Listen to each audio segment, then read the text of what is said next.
प्रणाम साथियों, आज अष्टावक्र गीता का प्रकरण 14 लेकर आए हैं। आप सभी श्रोताओं का हमारे साथ जुड़े रहने के लिए धन्यवाद। हमारी आध्यात्मिक यात्रा इसी तरह आगे बढ़ती रहेंगी। चलिए आज की यात्रा प्रारंभ करते हैं। अध्याय 14 के प्रथम श्लोक में जनक जी अपने शांति चतुष्टय, शांति की 4 अवस्थाएं का वर्णन कर रहे हैं। यहाँ वह उस व्यक्ति की अवस्था का वर्णन करते हैं जो स्वभाव से ही शून्यचित है, अर्थात जिसका मन स्वाभाविक रूप से विषयों के प्रति आसक्ति और द्वेष से मुक्त है। ऐसा व्यक्ति प्रमाद, गलती या असावधानी से मुक्त होता है, यानी वह मन, वचन और कर्म से सजग रहता है। संसार में रहते हुए भी वह संसार के बंधनों से मुक्त रहता है। वह व्यक्ति जागृत जागते हुए प्रतीत होता है, लेकिन भीतर से वह सोए हुए अलिप्त के समान है। दृष्टांत, जैसे एक व्यक्ति गहरी नींद में हो और कोई उसे जगाकर उससे कोई काम करवाए, वह व्यक्ति काम तो करेगा, लेकिन वह काम उसके अपने मन की प्रेरणा से नहीं बल्कि बाहर की प्रेरणा से होगा। इसी प्रकार जो ज्ञानी व्यक्ति है वह भी संसार में कर्म करता है, लेकिन कर्मों में उसका मन नहीं रहता। उसका कर्म केवल प्रारब्ध, भाग्य, कर्मफल के प्रभाव से होता है। उसकी अपनी कोई निजी इच्छा उसमें नहीं होती। उदाहरण, जैसे एक व्यक्ति कहीं आनंद में बैठा हो और एक सिपाही उसे मजबूर करके उसके सिर पर बोझा रख दे। वह व्यक्ति बोझा तो उठाएगा, लेकिन अपनी इच्छा से नहीं बल्कि सिपाही के डर या बाध्यता से। उसी प्रकार ज्ञानवान व्यक्ति भी प्रारब्ध, भाग्य के कारण विषय भोग करता है, परंतु उसमें उसकी कोई व्यक्तिगत इच्छा या रुचि नहीं होती। इसलिए उससे न तो भोगों में कोई सुख मिलता है, न दुख। वह हानि लाभ से परे हो जाता है। द्वितीय श्लोक में जनक जी कहते हैं, जब मेरी सभी इच्छाएं समाप्त हो चुकी हैं, तब मुझे धन, मित्र, विषय, शास्त्र और ज्ञान की कोई आवश्यकता या रुचि नहीं रह गई है। जब मन की सभी इच्छाएं खत्म हो जाती हैं, तब बाहरी वस्तुओं का कोई अर्थ नहीं रह जाता। स्पृहा, इच्छा का तात्पर्य। स्पृहा का अर्थ है किसी वस्तु या अनुभव की तीव्र इच्छा। जब यह इच्छा ही नहीं रहती तो सभी सांसारिक वस्तुएं, धन, मित्र, विषय आदि अपने आप महत्वहीन हो जाती हैं। ज्ञान और शास्त्र का महत्व। जब व्यक्ति ज्ञान के शिखर पर पहुंच जाता है और सभी इच्छाएं खत्म हो जाती हैं, तब उसे शास्त्रों या किसी विशेष ज्ञान की भी आवश्यकता नहीं रहती। जैसे एक व्यक्ति नदी पार कर जाए तो उसे नाव की जरूरत नहीं रहती, वैसे ही आत्म साक्षात्कार के बाद बाहरी ज्ञान और शास्त्रों की जरूरत नहीं रहती। समग्र निष्कर्ष, जनक जी इन श्लोकों में बताते हैं कि सच्चा ज्ञानी संसार में रहते हुए भी संसार से अलिप्त रहता है। वह कर्म करता है, लेकिन उसमें उसकी व्यक्तिगत इच्छा नहीं होती। वह केवल प्रारब्ध के अनुसार ही चलता है।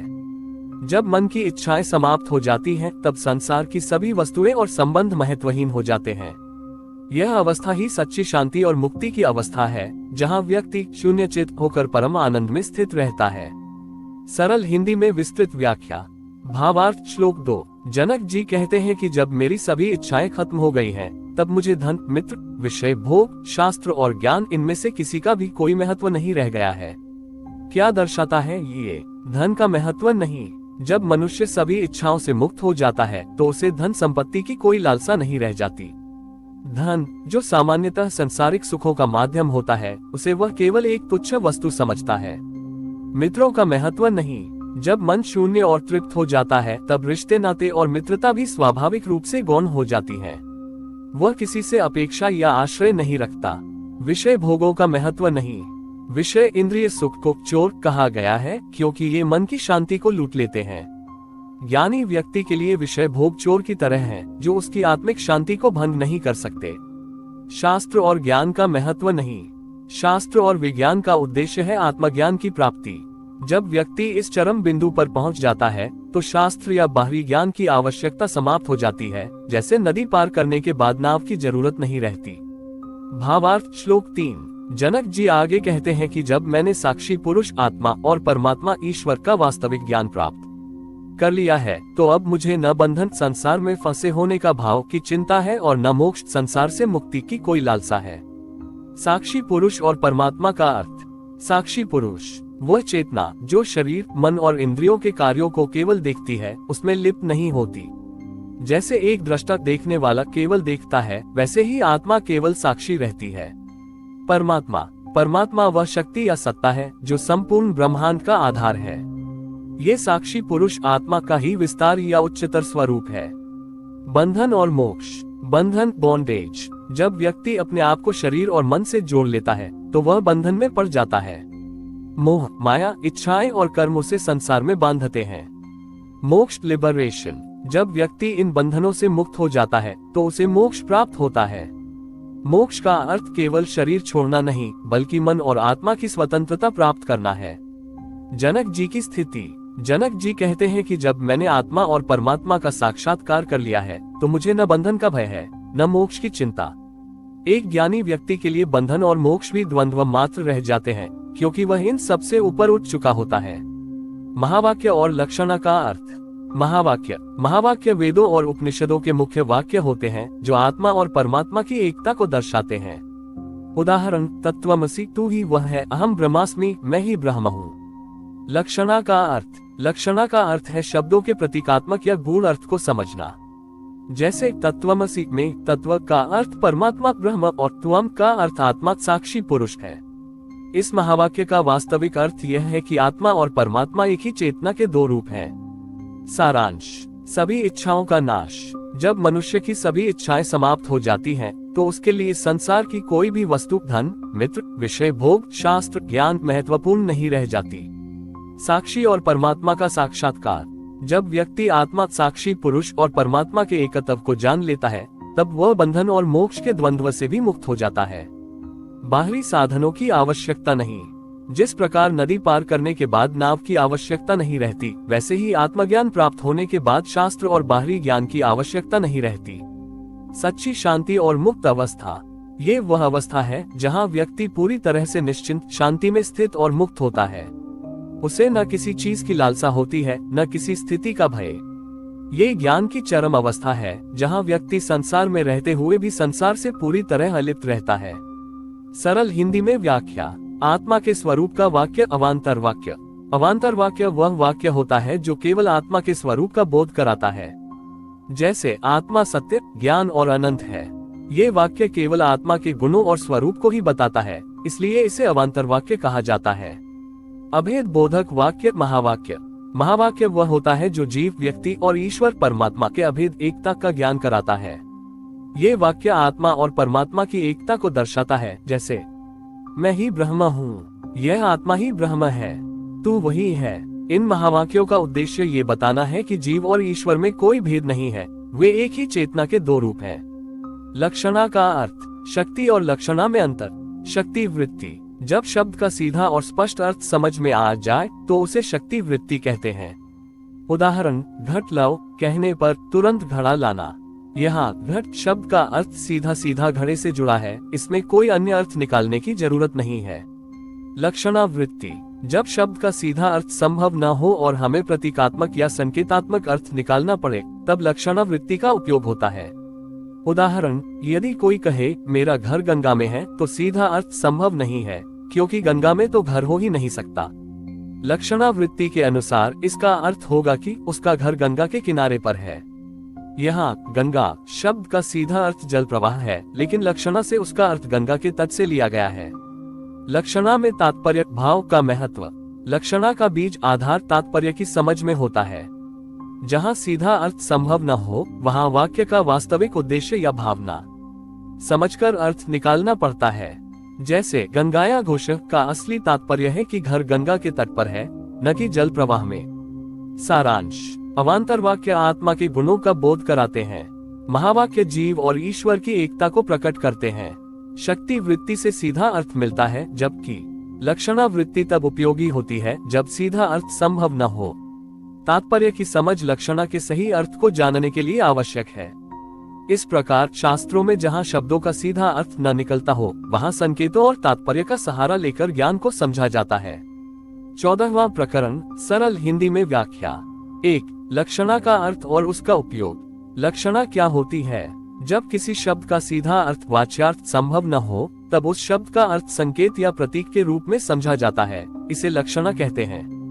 लक्षणा का उपयोग वहाँ होता है जहाँ वक्ता का वास्तविक तात्पर्य, भाव शब्द के सीधे अर्थ से सिद्ध नहीं होता। उदाहरण, जब कोई कहे गंगा में मेरा गांव है, गंगाया घोष।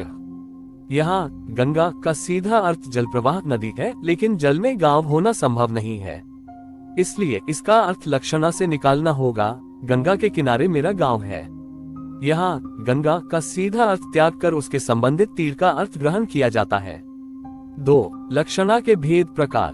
1. जहल्लक्षणा। क्या है जहल्लक्षणा? इसमें शब्द के मूल अर्थ वाच्यार्थ को पूरी तरह से त्याग दिया जाता है और उससे जुड़े किसी अन्य अर्थ को लिया जाता है। उदाहरण, गंगाया घोष में गंगा का सीधा अर्थ जल प्रवाह है, लेकिन इसे त्याग कर गंगा के तट का अर्थ लिया जाता है। यहाँ घोष का अर्थ ऐरो का गांव है और इस प्रकार पूरा वाक्य यह अर्थ देता है कि गंगा के किनारे ऐरो का गांव है। 2. अजहल्लक्षणा। क्या है अजहल्लक्षणा? इसमें शब्द के मूल अर्थ को पूरी तरह से त्यागा नहीं जाता, बल्कि उसके साथ जुड़े किसी अन्य अर्थ को भी ग्रहण किया जाता है। उदाहरण, एक व्यक्ति ने अपने नौकर से कहा, लाठी को भीतर लाओ, यष्टि प्रवेशे। लाठी का सीधा अर्थ केवल लकड़ी की लाठी हो सकता है, लेकिन यहाँ उसका तात्पर्य लाठीधारी सन्यासी से है। इसलिए लाठी वाच्यार्थ का त्याग नहीं किया जाता, बल्कि लाठीधारी व्यक्ति लक्षणार्थ का अर्थ लिया जाता है। 3. जहद अजहल्लक्षणा भाग त्यागलक्षणा। क्या है जहद अजहल्लक्षणा? इसमें शब्द के अर्थ का कुछ भाग त्यागा जाता है और कुछ भाग ग्रहण किया जाता है। इसका प्रयोग विशेष रूप से अद्वैत जीव और ब्रह्म की एकता को समझाने में किया जाता है। उदाहरण, महावाक्य तत्त्वमसि तू वही है। यहाँ तत् का अर्थ है ईश्वर सर्वज्ञ सर्वशक्तिमान और त्वम का अर्थ है जीव सीमित ज्ञान वाला। ईश्वर और जीव के सीधा अर्थ वाच्यार्थ को देखकर उनका एक होना संभव नहीं है, क्योंकि ईश्वर अनंत है और जीव सीमित। इसलिए ईश्वर के सर्वज्ञत्व सर्वज्ञता और जीव के अल्पज्ञत्व सीमित ज्ञान जैसे गुणों का त्याग किया जाता है। दोनों का जो शुद्ध चेतना रूप गुणों से रहित है, उसे ग्रहण किया जाता है। इस प्रकार तत् और त्वम का वास्तविक अभेद एकता केवल शुद्ध चेतना में ही संभव होता है। 4. सारांश। लक्षणा। जब शब्द का सीधा अर्थ न समझ आए तो संकेत या प्रतीक के रूप में अर्थ निकालना। जहल्लक्षणा। शब्द के मूल अर्थ को पूरी तरह त्याग कर उसके संबंधित दूसरे अर्थ को ग्रहण करना। उदाहरण, गंगा में गांव है का अर्थ गंगा के किनारे गांव है। अजहल्लक्षणा। शब्द के मूल अर्थ का त्याग किए बिना उससे संबंधित अर्थ ग्रहण करना। उदाहरण, लाठी को भीतर लाओ का अर्थ लाठीधारी व्यक्ति को भीतर लाओ। जहद अजहल्लक्षणा। शब्द के अर्थ का कुछ भाग त्यागना और कुछ भाग ग्रहण करना। उदाहरण, तत्त्वमसि में ईश्वर और जीव के गुणों को छोड़कर केवल शुद्ध चेतना का अभेद देखना। तात्पर्य अभिप्राय का महत्व। लक्षणा का सही अर्थ समझने के लिए वक्ता के वास्तविक तात्पर्य को समझना आवश्यक होता है। जैसे गंगा में गांव है का तात्पर्य सीधा न लेकर गंगा के तट पर गांव है समझना चाहिए। निष्कर्ष। लक्षणा और उसके भेद हमें ये समझने में मदद करते हैं कि शास्त्रों के गूढ़ गहरे अर्थों को किस प्रकार समझा जाए।